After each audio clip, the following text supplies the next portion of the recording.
ang mga kwento ng pag-ibig, kwento ng buhay at kwento ng pag-asa dito sa Barangay Love Stories. Love Stories.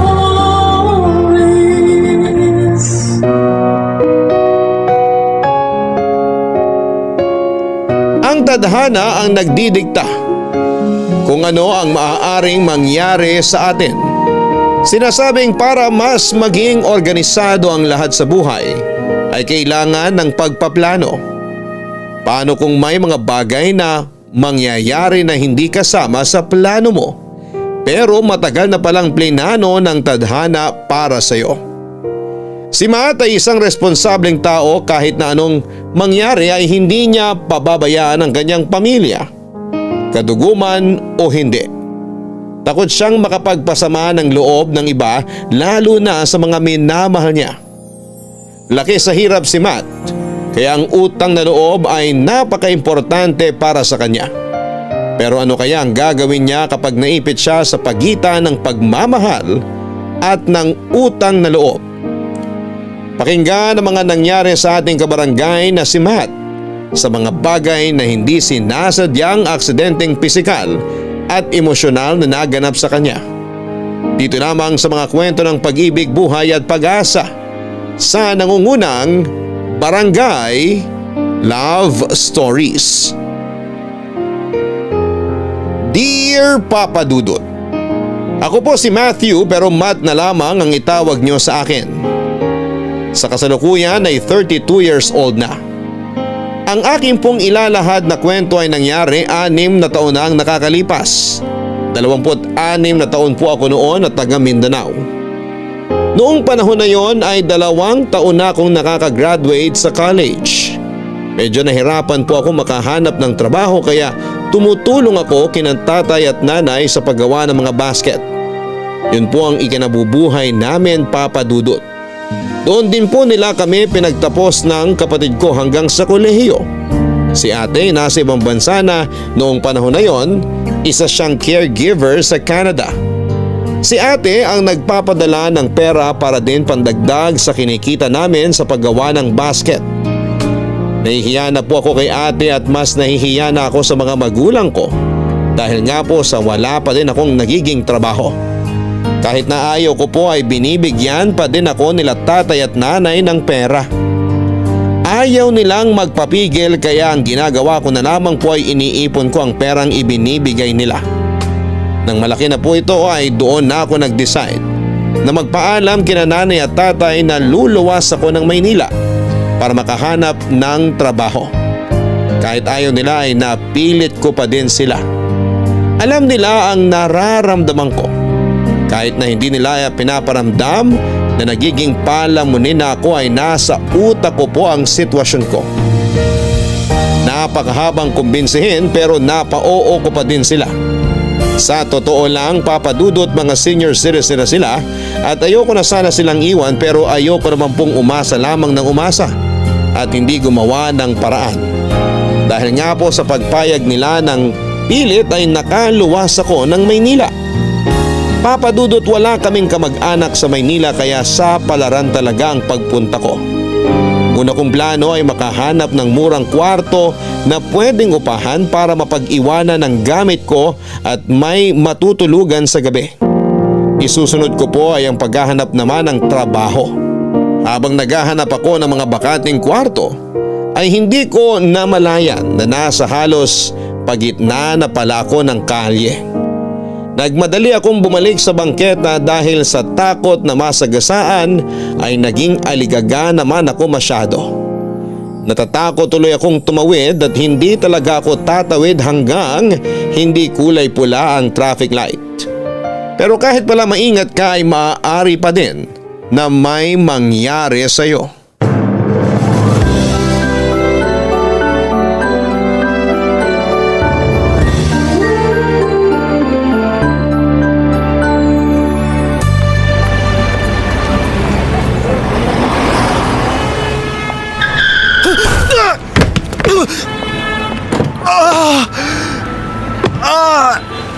Iho, sorry.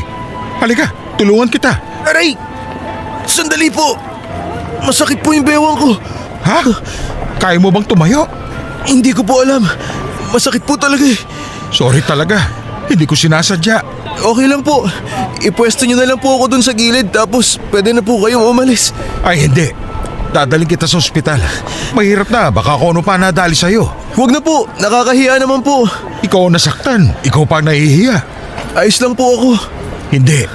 Hindi ako matatahimik kung hindi ko malalaman kung ano nangyari sa bewang mo. Ayos lang po ba? Abay, oo naman. Siyempre ayos lang. Iho, ako may kasalanan. Hindi ko rin po nakita yung pagdating nyo eh. Nakatingin po kasi ako dun sa stoplight. Hinihintay ko po na maging pula. Kaya nga, stop na dapat ako. Pero hindi naman ako nakatingin sa ilaw, kaya nagdire-diretso ako.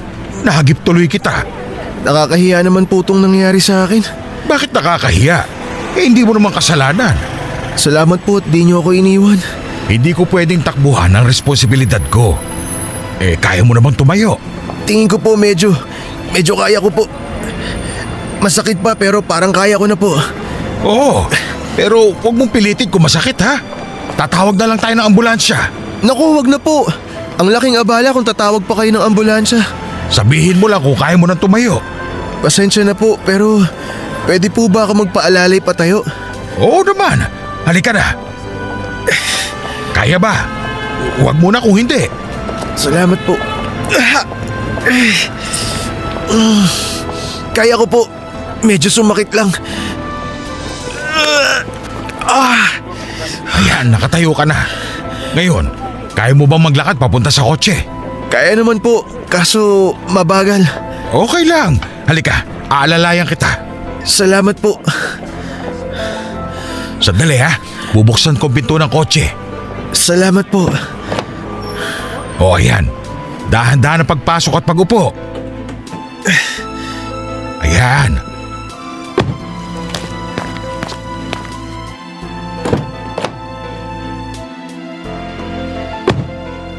Ayos na ba ang posisyon mo? Opo, ayos naman po. Teka, isusuot ko tong seatbelt sa'yo. Ayan. Salamat po. Oh, alis na tayo. Babagalan ko lang para hindi ka matagtag. Sige po. Salamat po uli. Nakakahiya po talaga. Hindi na naman po niyo ako kailangan dalhin sa ospital sa totoo lang. Umaayos naman na po yung pakiramdam ko. Iho, huwag ka nang makulit. May malapit na ospital dito. Siguradong ayos ka lang sa posisyon mo. Wala bang masakit? Yung balakang ko lang po. Nako, baka mapano ka na niyan. Pasensya na uli. Kalimutan niyo na po yun. Teka, taga saan ka ba at saan ka pupunta? Taga Mindanao po ako. Naghahanap po ako ng room for rent para may matuluyan. Tapos maghahanap na po ako ng trabaho. Trabaho? Anong klase? Kahit ano po, hindi naman po ako maselan. Hayaan mo, magtatanong ako sa mga kakilala ko kung may bakante silang trabaho na pwedeng pasukan. Naku, maraming salamat po. Malaking tulong po sa akin yan. Ay teka, sabi mo naghahanap ka na marerentahan na kwarto? Opo, Kailan ka pa dito? kanina lang pong umaga. Ha? Kararating mo lang tapos nabundol pa kita. Huwag niyo na pong isipin yun. Ano ba itong nagawa ko? Huwag niyo na pong sisihin ang sarili niyo. Napakabait mo naman. Kung magrereklamo ka sa presinto, maiintindihan ko. Naku, hindi po. Hindi ko po gagawin yun. Napakabait niyo tapos aabalahin ko pa kayo. Ako nga umabala sa'yo eh. Ayan, malapit na tayo sa ospital. Bigla po akong kinabahan. Bakit? Takot po kasi ako sa injection eh. Itong batang ito, oh. Huwag mo isipin yun. Parang kagat lang yun ng langgam. Naku, hindi po ako naniniwala dun. Masakit pa rin po kahit isipin ko na hindi. Hayaan mo, hindi ako aalis hanggat hindi ka maayos. O eto, papark na tayo.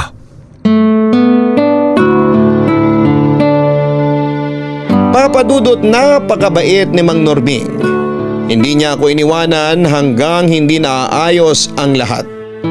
Napakarami na naming napag-usapan pero doon pa lamang kami nagkakilala. Siya pala si Mang Norming. 68 years old siya noon, may negosyo siyang tindahan ng bigas na siya ang nagpapatakbo. Dalawa lamang sila ng apo niya na magkasama pero noong panahon na yon ay wala daw ang apo niya. na nakadestino sa isang probinsya bilang intern na nursing student. 24 years old na daw ito at Macy ang pangalan. Ang mga magulang ay nasa ibang bansa bilang mga nurse din. Matagal nang nasa ibang bansa ang nanay at manugang ni Mang Norbing. 5 taon pa lang ang apo niyang si Macy nang makapagtrabaho doon ang mga magulang niya. Kaya halos buong buhay ni Macy ay si Mang Norbing ang kasama niya. Sinabi ni Mang Norbing sa akin kung gaano niya kamahal at kung gaano niya protektahan si Macy. Dahil medyo natagalan kami sa ospital, kaya halos lahat na ata ng ginawang pagtatanggol at pagpoprotekta niya kay Macy ay naikwento niya sa akin ni Mang Norbing. Wala siyang bukang bibig kundi si Macy, kaya alam na alam ko na kung gaano niya kamahal at kung paano niya proteksyonan ang apo niya. Matt, pasensya ka na at maraming tao sa drugstore. Ayos lang po, nakapagpahinga naman po ako dito sa wheelchair.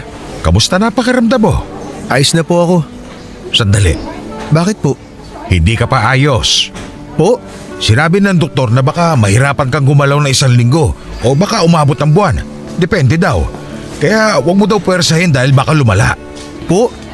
Ano pong kailangan kong gawin? Kailangan mo lang daw ipahinga. Mag-bedrest ka lang, huwag piliting lumakad. Pwede ka daw tumayo na mabilis mula sa kama para lumipat sa wheelchair. Pero wala pa po akong matutuluyan. Huwag mo nang alalahanin yun. Ano pong ibig niyo sabihin na huwag ko nang alalahanin? Doon ka na muna magpalipas sa bahay hanggat hindi ka pa nagiging maayos. Isa pa, kailangan mong bumalik dito makalipas ng 2 linggo. Kailangan kita samahan dahil ako ang gagastos. Po? O huwag ka na mag-isip, huwag kang mag-alala. Inayos ko na ang lahat. Tsaka may wheelchair sa bahay. Ginagamit ko yung pag sumusumpong ang rayuma ko. Pero… Ano pero? Basta sumunod ka na lang sa akin. Total ako naman na may kasalanan. Sige po, pero sa isa pong kondisyon. Ano yon? Pwede po bang wag niyo nang sisihin ang sarili niyo? Itong batang ito talaga oh. O siya, kung yan ang makakapagpagaling sa'yo ng mabilis. Salamat po. Kulang pa ang gagawin ko para makabawi sa'yo. Ayan na naman po kayo. Ay, oo nga pala. Tara na nga. Isasakay na muna kita sa kotse, tapos isusoli ko tong wheelchair. Tapos tuloy na tayo sa bahay. Salamat po ulit sa pagpapatuloy niyo sa akin sa bahay niyo. Siya nga pala, ang kwarto kasi nasa itaas. Siguradong hindi mo kakayaning umakyat, kaya dun ka sa kwarto sa ibaba. Pero nakabukod yun sa bahay. Huwag ka mag-alala, nasa isang bakuran lang yun. Dati ko kasing imbakan yun ng mga bigas. Pero nilipat ko na nung makakita ako ng pwesto sa palengke. Doon ko na inimbak at may tao na lang ako na nagbabantay. Kaya yung nabakanting kwarto sa kabilang bahay, ginawa kong kwarto. Para pag may mga dadalaw, may mapopwestuhan sila. Ikaw pala ang unang gagamit ng kwarto. Naku, nakakahiya naman po pala. Ayan ka na naman sa hiya eh. Kung ikaw may kondisyon, ako din meron. Gusto kong huwag ka nang mahihiya sa akin. Okay, sige po. Good. Oh, ayan na yung kotse. Sandali, buksan ko lang yung pinto ng kotse ha.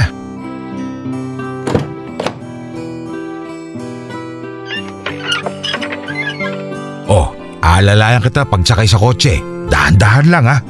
Pagbilang ko ng 3. Handa ka na? Opo, handa na. 1, 2, 3. Ayos ka lang? Opo, Wala ba sumakit? wala naman po. O sandali, ibabalik ko lang tong wheelchair. Wag na po kayong lumayo. Bakit? Ayan po, may iniwan dyan sa shed oh. Baka pwede nyo na pong iwan dyan. Oo nga. Sige, mabilis lang ako. Opo, di po ako aalis dito. Alam mo, nakakatawa yung joke mo. Pero parang ayoko yatang gawing biro ang sitwasyon mo. Sa amin po kasi pag may problema, idinadaan na lang sa tawa. Kung sa bagay. O siya, sandali lang. Pwede na po dyan! Teka, magsi-seatbelt na ako. Ayan. Oh, handa ka na? Opo, nag-seatbelt na nga po ako eh. Very good. Pero hindi rin ako mabilis magpaandar ha. Ewan ko nga kung ano nangyari kanina at nabundol kita. Ayan na naman po tayo. Ay, oo nga. Tara, alis na tayo. Malapit lang naman ang bahay ko dito. Sabihin mo kung sasakit ang likod mo at hihinto tayo. Sige po, sasabihin ko po agad sa inyo kung sakali. Saan po pala kayo papunta kanina? May bibilin sana ako na gamot. Gamot para saan po? Maintenance. Alam mo na, tumatanda na tayo. Mabuti nakabili na kayo. Hindi pa. Po? Oo, hindi pa ako nakabili. Bakit hindi pa po? Kailangan muna kitang asikasuhin. Pero hindi po ba binilhan niyo ako ng gamot? Ay, oo nga pala no. Bakit ba hindi pa ako bumili ng gamot ko? Ay, si Mang Norbing oh. Masyado kasi akong naaligaga. Ayun po, may drugstore. Pero baka kailangan mo na mahiga. Hindi po, ayos lang po ako. Kailangan niyo po yung gamot ninyo. O sige, mabilis lang din naman ako. Huwag po kayong mag-alala. Hindi po ako aalis sa kinauupuan ko.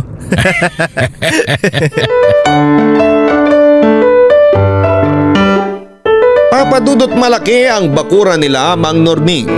Masarap sanang mag-ikot kaso'y limitado lamang ang galaw ko. Pero mas maganda yung kwartong sinasabi ni Mang Norbing, malaki at may sariling banyo. Kung hindi lang po talaga nakakahiya ay tatanungin ko na sana siya kung pwede na doon na ako mangupahan. Kaso'y ayokong abusuhin ang kabaitan ni Mang Norbing. Kaya ayon, tinulungan niya ako hanggang sa makahiga ng maayos. Iniwan niya akong sandali at nang bumalik ay may dalang tanghalian. Nagdala siya ng marami para masamahan niya ako doon sa pagkain. Para akong yung mayayaman na napapanood ko sa pelikulang may breakfast in bed. Yun nga lang ay lunch na yung sa akin. Nakipagkwentuhan pa munang sandali si Mang Norbing at saka bumalik sa bahay niya. At sa kaliwang bahagi ng kama na hinihigaan ko ay katabi ang bintana na may salamin na katapat ng bahay ni Mang Norbing. Nang itinaas ni Mang Norbing ang kurtina sa bahay niya mula sa kama ko ay tanaw ko ang sala ng kanilang bahay. Sinabi ni Mang Norbing na buksan ko lang daw ang bintana ko at sumigaw sa kanya kung may kailangan ako. Madali lang naman daw buksan ang bintana. Sa side table ng kama ay nilagay niya ang bote ng tubig, baso at mga gamot na kailangan ko. Nilista niya din sa isang papel ang schedule ng pag-inom ko ng gamot. Sa kanya ito ay dinikit sa paanan ng lampshade na nasa ibabaw ng mesa. Umalis sandali si Mang Norbing at sa pagbabalik niya ay may mga dala na itong prutas at biskwit. Naglagay din siya ng termos dahil bumili din siya ng mga kape at juice. Masyado akong alaga sa bahay ni Mang Norbing, Papadudot, pero may hindi pa ako nagagawa na siguro ay hindi ko na lamang gagawin. Papadudot, kahit na para kong hari na alagang-alaga ay may bumabagabag pa din sa kalooban ko. Hindi ang tungkol sa kalagayan ko kundi ang tungkol sa mga magulang ko. Sinabi ko sa sarili ko na hindi ko na lamang ipapaalam sa kanila ang nangyari sa akin dahil siguradong mag-aalala sila, Papadudot. Ayokong mag-alala sila dahil unang-una ay napakalayo namin sa isa't isa. Alam ko pong mali pero ayokong sa kanila naman may mangyari kung sakaling malalaman nila ang kalagayan ko. Total, sabi naman ng doktor ay magpahinga lamang ako at magiging maayos na uli ang lahat. Hindi na lamang ako magiging matigas ang ulo at talagang ipapahinga ko ang bawat sandali para lamang mas bumilis pa ang aking paggaling. Dahil nga po sa pag-aalaga ni Mang Norbing ay hindi ako napapagod na magpasalamat sa kanya habang siya ay pagod na nang kakasaway sa akin sa pagpapasalamat. Kinabukasan ay may binigay sa akin si Mang Norbing. Matt? Tuloy po kayo, Mang Norbing. Gising ka na ba o nagising kita? Gising na po, kanina pa. Bakit? Hindi ka ba nakatulog? Nakatulog po. Ang sarap nga po ng tulog ko eh. Mabuti. Sandali lang sa almusal ha. Niluluto pa ni Idang. Eto, dinalhan muna kita ng kape. Magkape na muna tayo. May kape naman po dito. Hindi na mainit yung nasa termos. Kaya nga papalitan ko na din. Sino nga po pala si Idang? Yung nakatira dyan sa katapat na bahay. Ano niyo po siya? Naku, wala. Kapitbahay ko lang. Weh, yung totoo po. O siya, mapilit ka na lang din. Si Idang may gusto sa akin pero hindi ko siya gusto. Bakit po di niyo siya gusto? Masyado siyang matanda para sa akin. Matanda para sa inyo? Oo, Hindi ko tipo'y matatanda.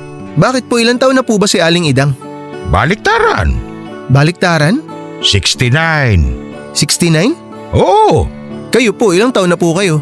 68. Oh, isang taon lang naman po pala ang tandaan niyo sa kanya eh. Kahit na, matanda pa din siya sa akin. Cradle snatcher siya. Uy, biro lang yun ha. Huwag mo sabihin kay Idang at baka hindi na ako tulungan. Eh ano niyo nga po si Aling Idang? Matalik kong kaibigan. Bata pa, magkaibigan na kami. Bakit po hindi naging kayo? Hoy, tigilan mo na nga yan at baka madinig tayo ni Idang. Bakit nga po hindi naging kayo? Gusto mo bang sugurin ako ni Sisko? Sino po si Mang Sisko? Asawa niya! Shh! Huwag kang maingay at baka madinig tayo. Nuknukan ng chismosa yung si Idang. Kaya sigurado magtatanong yun kung ano pinagtatawanan natin. Nako, gusto ko pong makilala si Aling Idang. Gusto mo bang sugurin ka ni Sisko? Uy, grabe naman po kayo, Mang Norbing. Hindi ko naman po siya liligawan. Mabuti na yung sigurado. Mahirap na at karatista yung si Sisko. Ilang taon na po ba si Mang Sisko? 89. Ha? Shh! Huwag kang maingay. Madidinig tayo. Nakakasipa pa po ba si Mang Sisko? Yan ang hindi ko alam. Tanging si Idang lang ang makakasagot niyan. Ikaw talaga. Napag-usapan na din naman natin si Idang. Bukas aalis ako. Kaya siya ang tatao dito sa bahay. May aasikasuhin lang ako dun sa mga binibenta kong bigas. Huwag kang mahihiya sa kanya. Sabihan mo siya kung may kailangan ka. Okay lang po ba kay Aling Idang? Oo, para na kaming pamilya ng mag-asawang yun. Mamaya makikilala mo siya kasi siya magdadala ng almusal natin dito. Ang dami ko na po atang naaabala. Ayan na naman yung ganyan mo eh. Sorry po ah, nahihiya lang po talaga ako. Sabing tanggalin mo na yung hiya. Ilagay mo muna sa bag mo at ilabas mo na lang kapag kailangan mo. Okay po, pasensya na po kayo. Siya ka pala, Ano po yan? pati ba paningin mo na apektuhan ng pagkakabundol ko? Kampanilya ito. Ibig ko pong sabihin, para saan po yan? Para hindi ka nasisigaw. Paano pong hindi na ako sisigaw? Patutunugin mo ng ganito. Oh, tapos madidinig na namin kaya pupunta na kami dito. Po, nakakahiya naman po. Masyado na po ata yan. Ano bang masyado? Buti nga itong malita ibinibigay ko sa'yo. Kung ipinahiram lang ni Father yung kampana ng simbahan, yun ay papagamit ko sa'yo. Si Mang Norbing talaga. O eto, dito ko ilalagay sa mesa ha. Salamat po. Papadudot masyado akong inispoiled ni Mang Norbing, lalong nadadagdagan ng hiya ko kaya mas lalong gustong gusto ko nang gumaling. Kasi habang tumatagal ay mas masyado ng maraming abala ang nagagawa ko. Papadudot tinis ko na huwag gamitin ang kampanilya. Kahit may kailangan ako ay hindi na lamang ako nagtatawag ng tutulong. Pinipilit kong magawa ng lahat mag-isa. At kung pwede namang huwag na lamang ay hindi ko na lamang ginagawa. At hinahayaan ko na lamang. Nakilala ko na si Aling Idang, palabiro din siya. At nung siya na ang kausap ko ay siya naman ang gumagawa ng punchline kay Mang Norbing. Tawa din kami ng tawang dalawa. Bigla niya namang tinanong na bakit daw hindi ko ginagamit ang kampanilya. Unay nagdahilan pa ako pero sa kanya na din ang galing na sigurado daw na nahihiya ako. Sa kanya sinabi na hindi naman kalabisan kung gagamitin ko ang kampanilya kasi minsan ay mahirap madinig ang pagtawag. Pero kung kampanilya daw ay mas madaling madidinig ito. Nagbiro na naman siya na huwag lang daw may dadaan at tender ng sorbetes para hindi siya malito. Nakakatawa si Aling Idang pero mula nakakatawa ay napunta kami sa seryoso. Ang tungkol sa apo ni Mang Norbing na si Macy. Ayaw daw padapuan ni Mang Norbing sa lamok si Macy. Nung kailan lang ay nalaman ni Mang Norbing na niloko si Macy ng boyfriend niya. Ayon si Mang Norbing daw ay sumugod at kinumpronta yung taksil na lalaki. Tama nga po si Mang Norbing. May pagkachismosa si Aling Idang. Habang iniisip ko yon ay natatawa ako pero pinipigil ko, Papadudot. Buong araw kaming magkasama ni Aling Idang. At ang dami niya na rin pong nachismis sa akin. Hanggang sa pagbalik ni Mang Norbing noong hapon na.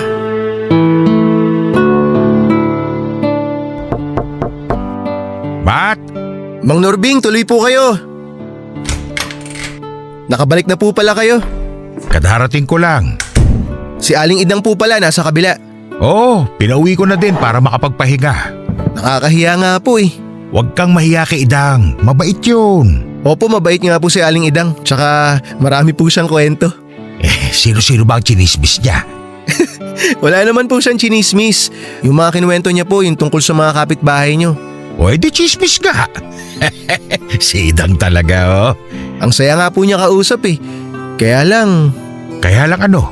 halos hindi po ako pinakikilos. Akala niya siguro hindi pa po ako makagalaw. Pagpasensya mo na yun. Intermitida eh. Ay, kumusta nga po pala yung lakad niyo? Ayos naman. Pero may mga kailangang balikan at ayusin. Kailangan ko pumunta sa Ilocos. Hindi ko pa sigurado kung kailan. Sige lang po, wag niyo po akong alalahanin. Hindi bale. Nakausap ko na naman si Idang at wala daw problema. Salamat po talaga. Pero nakakagalaw naman na po ako. Nako, sabi na nga ng doktor na wag mong puwersahin at baka lumala imbis na gumaling. Okay po, di na po ako masyado gagalaw. Hihintayin ko lang dumating apo ko. Pabalik na po siya? Oo, tapos na ang duty niya. Malapit na siyang graduate. Wow, congratulations po. Saka na, hindi pa naman gumagraduate eh. Naku, sigurado na po yun. Mana sa inyo eh. Kung sa bagay, pareho kami matalino. Totoo naman po yan. Nakakainis nga lang at kakailanganin ko pang pumunta sa Ilocos para ayusin yung delivery. Kung kailan padating na apo ko. Oo nga po no. Hindi bale, sana sandali lang ako doon. Kung magaling na po ako bago kayo pumunta ron, tutulong po ako. Nako, kahit gumaling ka na, kailangan mo pa din magpahinga. Ibig sabihin, hindi ka pa din pwedeng pwersang kumilos. Pero Mang Norbing, kapag nakakatayo na po ako, magpapaalam na po ako. Walang nagmamadali sa'yong umalis dito. Sobrang nakakahiya na po kasi talaga eh. Alam ko pong makulit na ako pero hiyang-hiya na po talaga ako. Paulit-ulit din naman itong sasabihin ko. Ako may kasalanan kung bakit ka nakahiga dyan ngayon. Kaya para na lang sa konsensya ko, hayaan mo kung tulungan kita hanggat hindi pa bumabalik ang lakas mo. Okay po, sige. Pasensya na po kayo talaga sa akin. Oh, ano to? Malulungkot ba tayo? Gusto mo bang tawagin ko si Idang para magkwento sa'yo? Naku, baka tulog na po yun kasi nga napagod. Kasi sabi niya pag uwi niya may gagawin daw po sila ni Mang Cisco eh. Tignan mo yung dalawang yun, ang tatanda na eh. Hindi po. Ang ibig ko pong sabihin na ayusin daw nila yung aparador. Magtitiklop daw po sila ng mga damit. Ah, yun ba? Kala ko kasi. Mang Norbing talaga. Teka, may sinabi pala si Idang sa akin. Hindi mo daw ginagamit yung kampanilya. Opo. Bakit? Kasi po maghapon naman po nandito si Aling Idang na ikipagkwentuhan. Ganun ba? Tsaka parang meron po siyang kapangyarihan. Ano? Kasi kahit hindi ko pa po sinasabi, parang alam niya na agad yung kailangan ko. Hindi pa rin pala niya tinitigilan. Ang alin po? Ang pangungulam. Po? Biro lang. Mang Norbing naman eh. Kasi naman, kaya pala hindi mo ginagamit yung kampanilya, nandito pala siya maghapon. Opo. Pati nga po yung pagbabanyo ko sasamahan pa dapat niya ako eh. Sinabi ko sa kanya na wag na po, kaya ko naman. Nakinig ba? Si Mang Norbing talaga. Siyempre opo, nakinig naman po. Mabuti naman at magkasundo kayo ni Idang. O siya, magluluto muna ako ng hapunan natin. Dadaling ko na lang dito. Salamat po Mang Norbing. Salamat po talaga. O sige na, mamaya mauuwi na naman tayo sa hiya. Labas na muna ako. Sige po. Kinaumagahan ay ganun pa din po ang sitwasyon, Papa Dudut. Yung sinabi ko na nakakagalaw na ako, sa totoo lang po ay hindi pa at masakit po kapag napupwersa ko. Nahihiya na lang po talaga ako sa sobrang bait ni Mang Norbing. Hindi ko po alam kung papaano ibabalik sa kanya ang mga magagandang nagawa niya. Totoo naman po na kung hindi dahil sa kanya ay wala ako sa sitwasyon kong yon, Papa Dudut. Pero aksidente naman po yon, alam ko pong hindi niya gusto ang nangyari. Masakit pa po talaga pero sa harap ni Mang Norbing ay tiniis ko para hindi lang niya mahalata. Pati po kapag nandoon si Aling Idang, hindi ko din po pinapahalata para hindi niya maikwento kay Mang Norbing. Bukod pa po sa abala ay gumagastos pa po si Mang Norbing sa pagtigil ko doon. Dagdag pa po ako sa budget niya imbes na para sa sarili na lamang niya ang gastos niya. Papadudot mula sa aksidente ay may nangyari pang aksidente. Ewan nga po kung aksidenteng matatawag yon o dahil na sa katigasan ng ulo ko. Gusto ko pong lumipat mula sa kama papunta sa wheelchair. Ayaw ko din pong mang-istorbo at gusto ko ding subukan kung kaya ko na. Kaso'y nawalan po ako ng balanse at nahulog sa kama. Sobrang sakit po noon, Papa Dudut. Pinilit kong tiisin pero lalong kumikirot kaya napaiyak na ako. Hindi ko na po kinayang hawakan ng kampanilya dahil hindi na po ako makagalaw, Papa Dudut. Papa Dudut, hindi po maganda ang pagkakabagsak ko.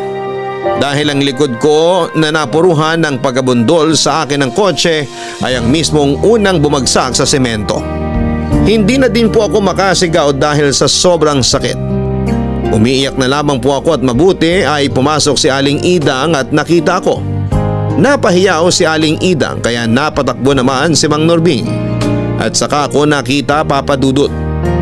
Ayaw muna nila akong galawin, baka daw mas lumala pa ang sitwasyon ko. Tumawag ng ambulansya si Mang Norbing. Lalo po ako nahiya sa ginawa ko. Lalo po akong nakaabala.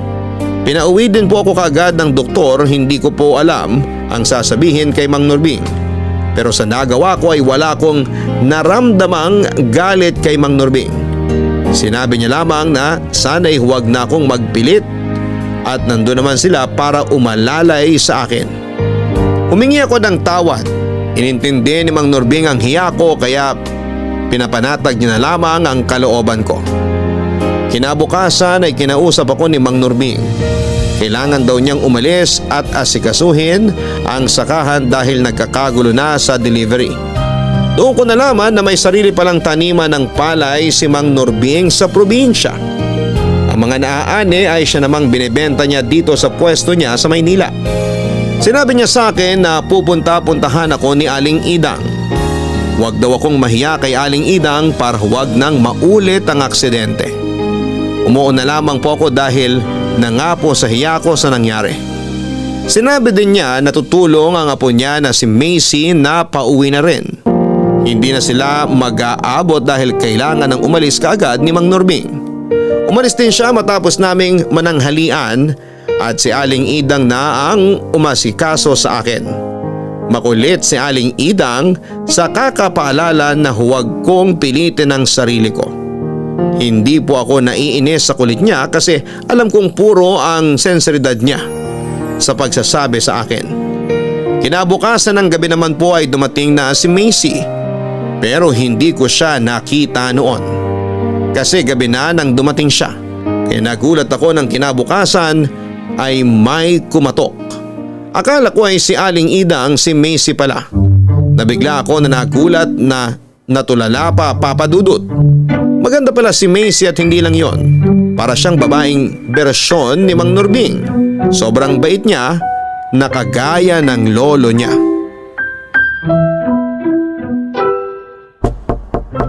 Tuloy po, Aling Idang!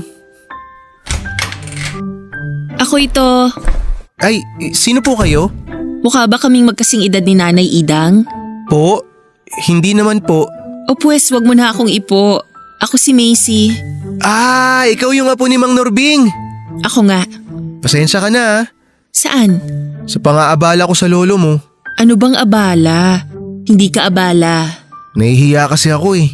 Tama nga si Lolo. Ha? Bakit? Anong sabi niya? Tama si Lolo na sasabihin mo na naman na nahihiya ka. Napag-usapan nyo na daw yung hiya-hiya na yan, 'di ba? Oo nga, hindi ko lang talaga mapigilan minsan. Pasensya ka na. Kumusta ka? Mabuti naman. Anong nararamdaman mo? Wala naman. Imposible naman. Ha? Bakit imposible? Wala kang nararamdaman? Oo, wala. Manhid ka? Ha? Biro lang. Kasi naman imposibleng wala kang nararamdaman kahit ano. Kinakabahan. Bakit? Ewan ko nga eh. Mag-relax ka lang. Huwag mong stressin ang sarili mo. Kasi ang nagpapalala ng sakit ay stress. Oo nga pala, nurse ka. Nursing student pa lang, pero pag-graduate na. Oh, magiging nurse ka na nga. Kukuha pa ako ng licensure exam. Siyempre kailangan kong ipasa yon para maging registered nurse. Papasa ka. Kasi sigurado naman na matalino ka. Sinabi din ni Lolo yan. Ang alin? Nabulero ka? Ha? Biro lang uli. Kasi naman ang lakas mong mambola. Seryoso ako. Sige na nga. Ay, sandali pala sa almusal ah. Ayos lang, hindi pa naman ako nagugutom eh. Malapit na maluto yon, sabi ni Nay Idang. Pagkaluto, dadalhin ko agad dito para makakain ka. Namiss ko tuloy si Mang Norbing. Si Lolo? Bakit? Kasi lagi niya ako sinasabayan sa pagkain. Ah, dito kumakain si Lolo. Oo, para may kasama raw ako. Nako, tingin ko baliktad. Sigurado ko, kaya kanya sinasabayan para may kasama siyang kumain. Kasi lagi kaming magkasabay noon. Yun nga nung nakadistino ako sa malayo, siya na lang ang kumakain mag-isa. Kaya madalas nakilanay idang yun. At dun sila kumakaing tatlo ni Natay Cisco. Ah, ganun ba? Ako din naman masaya pag may kasamang kumakain. Sandali, sinasabi mo ba na dito ako kumain? Ha? Hindi! Ang ibig ko sabihin, masaya lang akong kasama si Mang Norbing na kumakain. Masarap talaga kumain pag may kasabay. Kaya nga, ibig sabihin gusto mong may kasabay ka dito. Hindi naman. Si Aling Idang naman minsan sinasabayan din ako dito. Hindi kakain dito si Nay Ida ngayon. Bakit hindi? May lunch date sila ni Tay Cisco. Ganun ba? Ayos lang naman ako. Hindi eh. Pasensya na. Huwag ka sana magalit. Wala naman akong ibig sabihin. Hindi. Kasi nga gusto mo may kasabay ka. Sorry talaga. Gusto ko din may kasabay. Buti na lang inimbita mo ko. Ha? Binibiro lang kita. Pero mabuti sinabi mo dito kumakain si Lolo. Kaya dito na din ako kakain para may makakasabay ako. Sandali, baka luto na yon, kukunin ko na. Ha? Sige. Salamat. Isang linggo na pero hindi pa bumabalik si Mang Norbing. Tumatawag lamang ito kay Macy para sabihin ang kalagayan niya sa probinsya. Maayos naman daw siya doon at kinukumusta din ako ni Mang Norbing at hindi nagsisinungaling si Macy. Sinasabi ni Macy ang totoo na lagay ko na hindi pa talaga bumubuti. Nakasama nga po talaga yung pagkabagsak ko. Kaya yon tumagal na naman ang recovery ko. Kaya si Mang Norbing ay hinahabilin na lamang ako kay Macy at Aling Idang. Lumipas ang mga araw at nasa probinsya pa si Mang Norbing. Si Macy naman ay hindi nagpapabaya at halos araw-araw naman siyang nasa bahay. Kaya ang almusal, tanghalian, hapunan, kasama pang merienda ay nandun siya sa kwarto. Doon kumakain at nakikipagkwentuhan, Papa Dudut. Mag-aapat na linggo ay parang may hindi ako maipaliwanag na nararamdaman kay Macy. Lalong gumaan ang loob namin sa isa't isa. Matt, Macy, tuloy ka. may dala akong merienda. Salamat. Nakaupo ka na sa kama. Oo. Hindi mo ba pinilit? Hindi na masakit. Pero medyo hirap pa rin sa paggalaw. Mabuti naman. Magandang progress yan. Sana nga. Basta wag mo nang ipilit at baka bumalik na naman. Gusto mo na ba akong gumaling? Siyempre naman. Gusto mo na akong umalis dito? Bakit mo naman naisip yan? Kasi kapag magaling na ako, kailangan ko nang umalis. Wala namang nagpapaalis sa'yo. Kahit walang nagpapaalis, pag gumaling ako, syempre kailangan ko nang umalis. Nakakahiya na. Ganito na lang. Kahit gumaling ka pa agad, hindi ka aalis. Hihintayin natin si Lolo para siyang magdesisyon. Sa bagay, oo nga, tama ka. Para makapagpaalam din ako ng maayos. Bakit ka magpapaalam? Hayaan mo ngang si Lolong magsabi.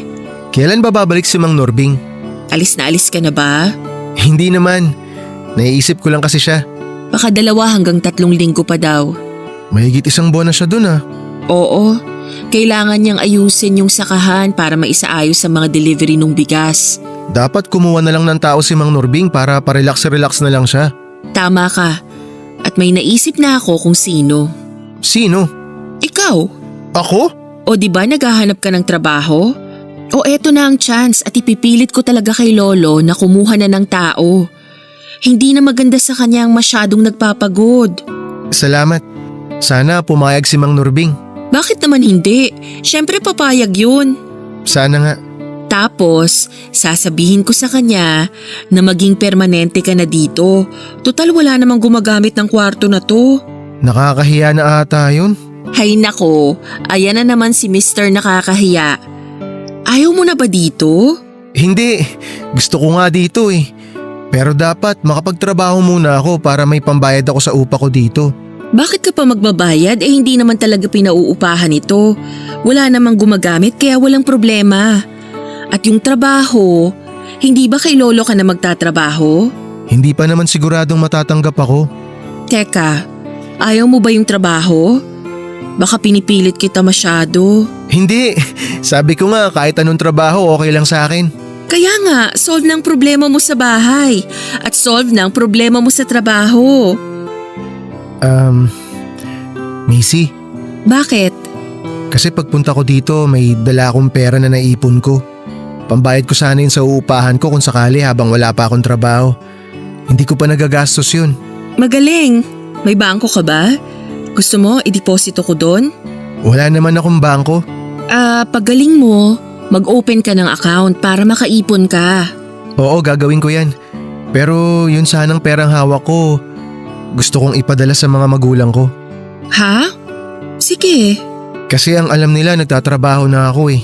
Ayoko naman sabihin sa kanila yung nangyari sa akin kasi ayoko mag-alala sila.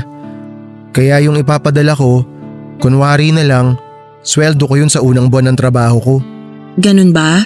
Sige, tutulungan kita. Salamat. Kumusta naman ang pamilya mo? Mabuti naman sila. Buti hindi ka hinahanap ng girlfriend mo. Wala naman akong girlfriend. Bakit? Hiniwalayan niya ako bago ako pumunta rito sa Maynila. Ay, sorry. Okay lang. Ayos lang yun. Dahil ba pupunta ka ng Maynila kaya kanya hiniwalayan? Hindi.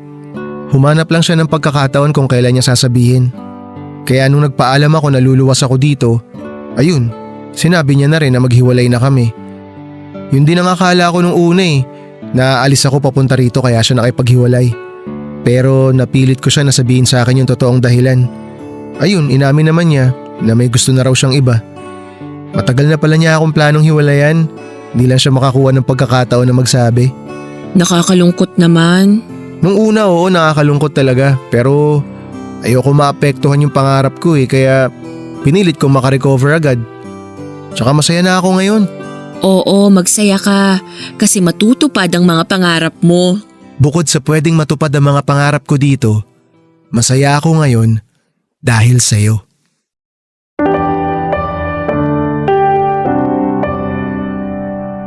Papa Dudut, ewan kung bakit ko nasabi yon. Hindi ko na napigilan eh. Nung nahimasmasan nga po ako ay bigla akong nahiya, Papa Dudut.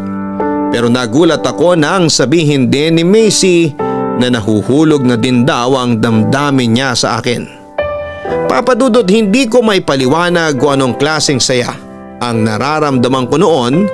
Ewan Papa Dudut, magkahalo po atang takot at pagkabigla. Kaya nasabi ko na hindi pwedeng maging kami. Nagulat si Macy sa sinabi ko. Alam niya ay dahil mahal ko pa din ang ex-girlfriend ko. Ang hindi alam ni Macy ay natatakot ako na baka kung anong isipin ni Mang Nurbing. Matapos ang lahat ng kabutihang ginawa niya ay susuklian ko lamang ng panliligaw sa apo niya. Alam kong maling pigilan ng damdamin pero kailangang magsakripisyo, Papa Dudut, bilang respeto kay Mang Nurbing. Ganon pa man po ay hindi nagbago ang pakikitungo sa akin ni Macy. Inaalagaan pa din niya ako at sinasabayan sa pagkain. Kaya lalo po akong nahuhulog sa kanya. Napakabait niya at ang pagiging mabait din ang pumipigil sa akin na ituloy ang nararamdaman ko. Ang hirap, Papa Dudut.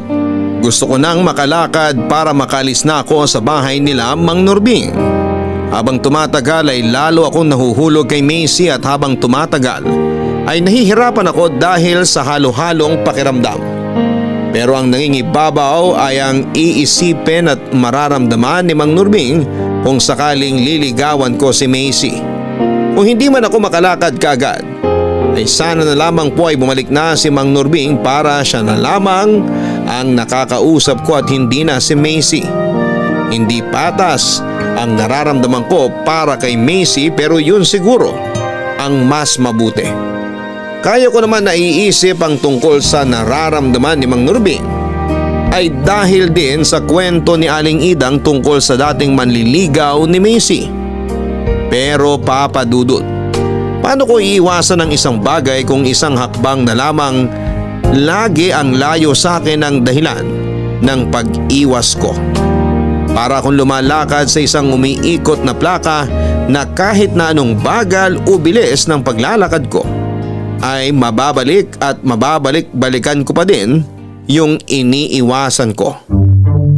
Ilang araw na hindi namin napag-usapan ang bagay na yon pero ewan ba kung bakit biglang pumasok sa usapan na yon, Papa Dudut.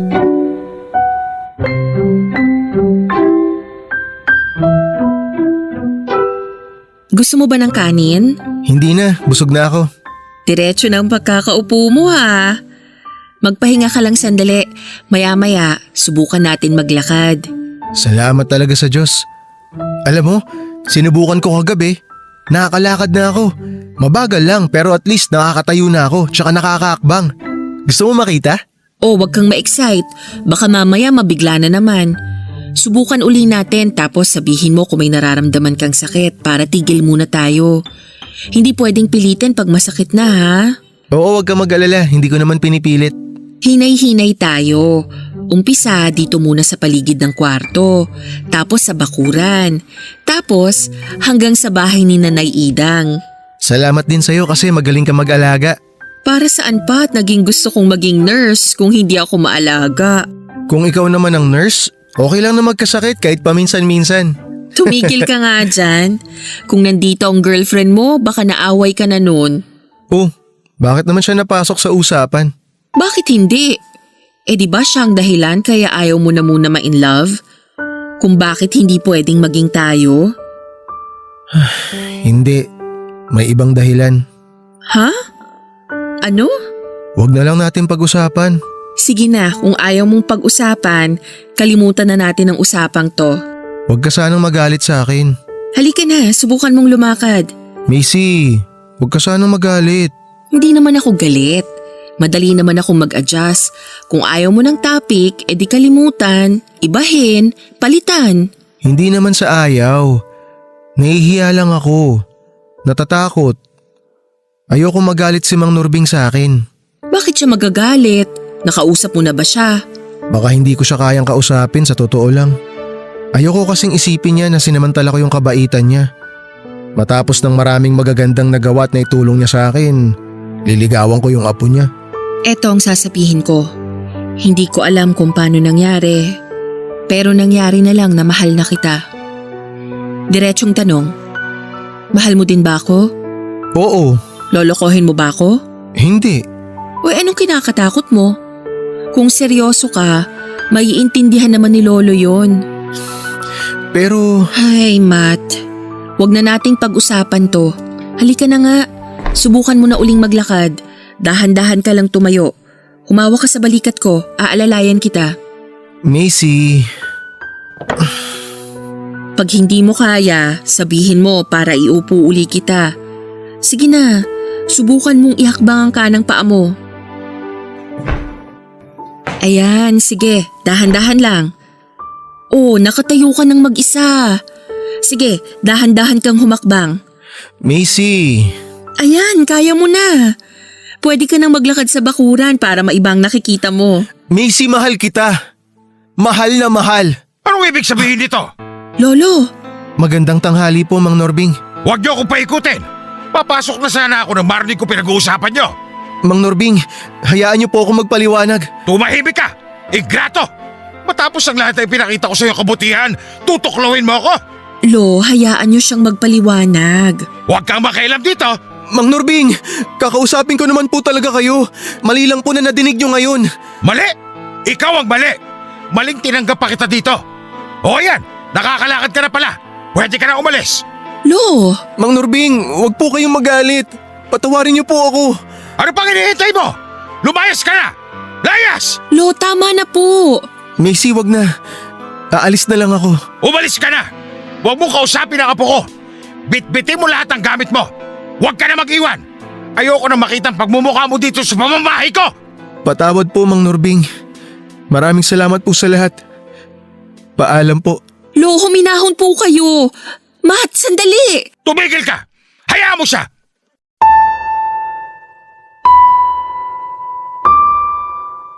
Papadudot, nangyari ang kinakatakutan ko. Hindi ko na ipaglaban ang pagmamahal ko kay Macy dahil sa hiya ko kay Mang Nurbing. Hindi ko alam kung saan ako pupunta. Yung perang hawak ko na ipadala ko na sa mga magulang ko. Maghahapon na. Kahit hirap akong maglakad ay nagtingin-tingin ako ng pwede munang pagpalipasan ng gabi. Kinabukasan naman ay sinubukan kong maghanap ng pwedeng pagtrabahuhan. Ang sakit, Papadudot, para akong nagtaksil sa dalawang tao, sa tiwala ni Mang Nurbing at sa pagmamahal ni Macy. Naghanap ako ng hindi mataong lugar para pwede akong tumigil muna sa lugar na yon. Hindi naman ako nagugutom, hindi din ako inaantok. Ayaw dumapo sa akin ang gutom at antok.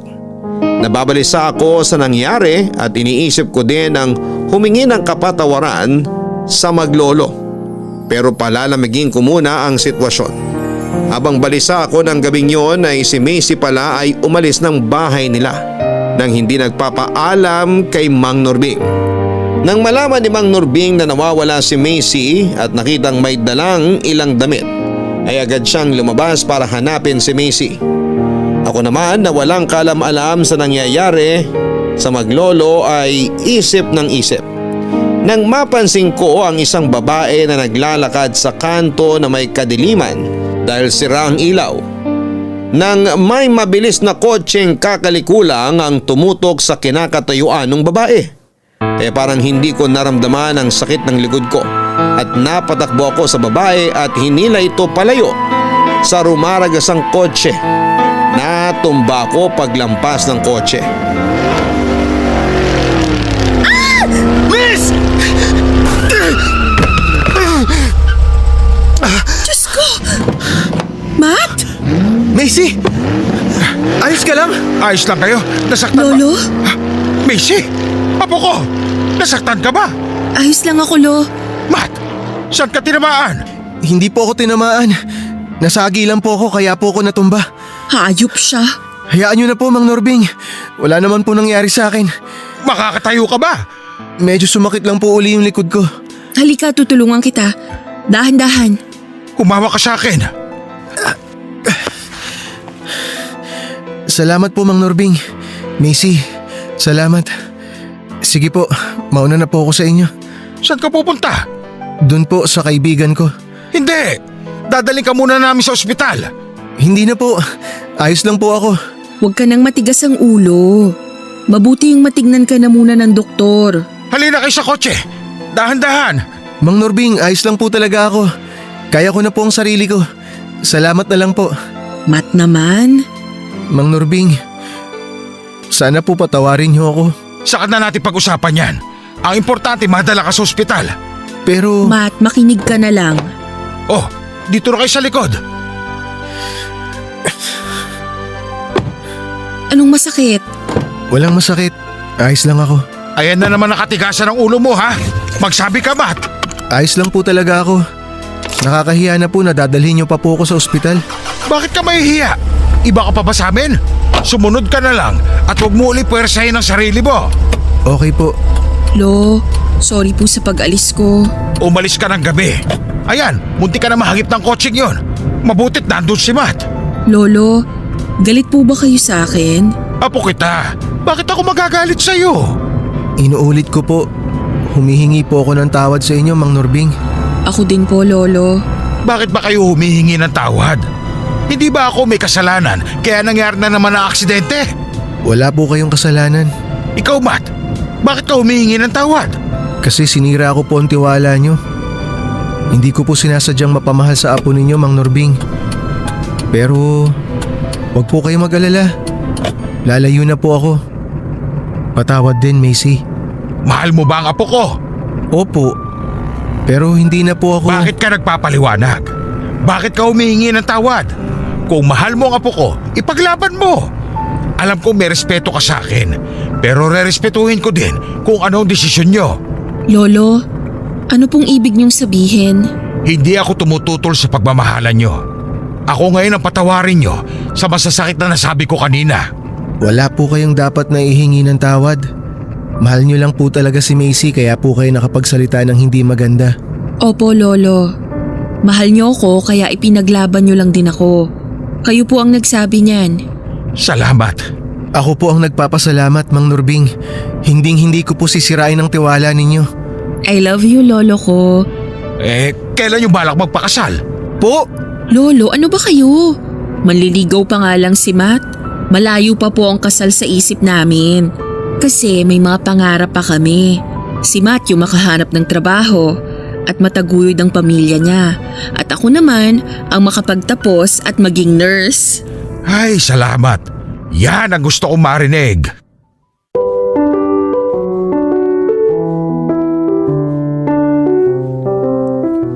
Papa Dudut, parang nawalang lahat ng sakit ng katawan ko ng gabing yon. Hindi lang sa napayagan kaming magkaroon ng relasyon ni Macy, kundi nang ibalik muli ni Mang Norbing ang tiwala niya sa akin. Pagkagaling sa ospital ay doon din kami lahat tumuloy sa bahay nila Mang Norbing. Papa Dudut, nagkatotoo lahat ng sinabi ni Macy. Pumayag si Mang Norbing na doon na ako tumira sa bahay nila. Pinagawan pa niya ako ng lababo ang tinutuluyan ko para daw may sarili akong kusina. Pero paminsan-minsan ko lamang naman magamit kasi nga po ay lagi nila akong tinatawag na doon na kumain sa kabilang bahay. Ayaw pabayaran sa akin ni Mang Norbing ang renta. Pero nagpilit po ako, Papa Dudut, na magbabayad na ako ng renta kapag nagkatrabaho na ako. Pumayag siya kaya nung magkatrabaho ako ay sinimulan ko na ang pagbabayad. Siya nga pala, Papa Dudut, kay Mang Norbing din ako nagtatrabaho. Ako po ang kinuha niya para mamahala sa mga stock sa palengke, ang pagbebenta at delivery. Kaya si Mang Norbing nasa bahay na lamang niya at nagre-report na lamang ako, Papa Dudut. 6 na taon na ang nakalipas. Nakagraduate na si Macy at naging nurse makalipas ang 3 taon ay nagpakasal na po kami. 3 taon na kaming kasal ngayon at may isa ng anak, Papa Dudut.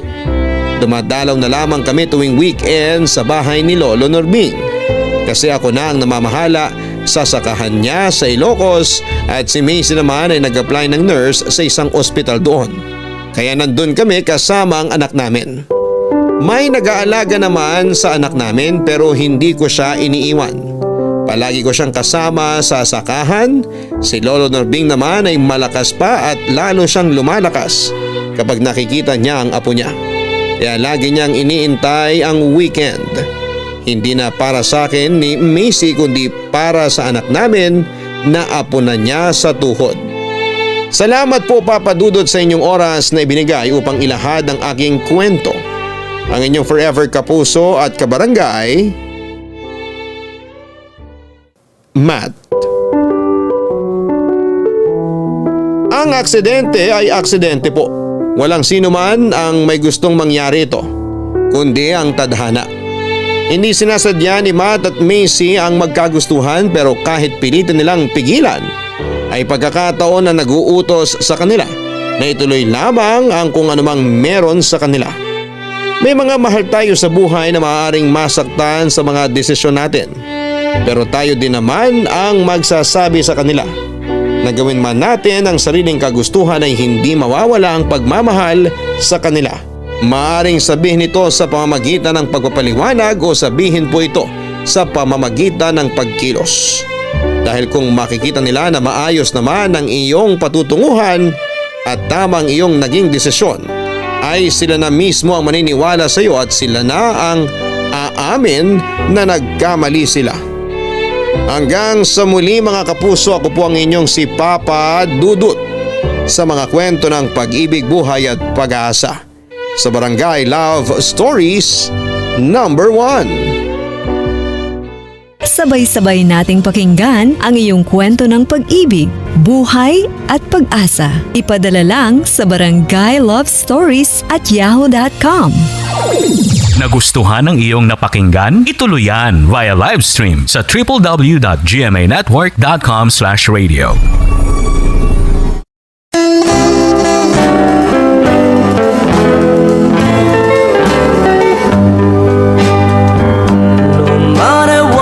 say I will always be free to say each night and day that you will stay. My heart and soul is yours. Take it and say once more that you'll be mine and mine alone forevermore. Sweetheart, be kind enough and give your sweet, sweet love. I've been longing for your touch, and I love you very much. No matter what they say, I will always be free to say each night and day that you will stay. My heart and soul is yours. Take it and say once more that you'll be mine and mine alone forevermore. Sweetheart, be kind enough and give your sweet, sweet love. I've been longing for your touch, and I love you very much. No matter what they say, I will always be free to say each night and day that you will stay. My heart and soul is yours. Take it and say once more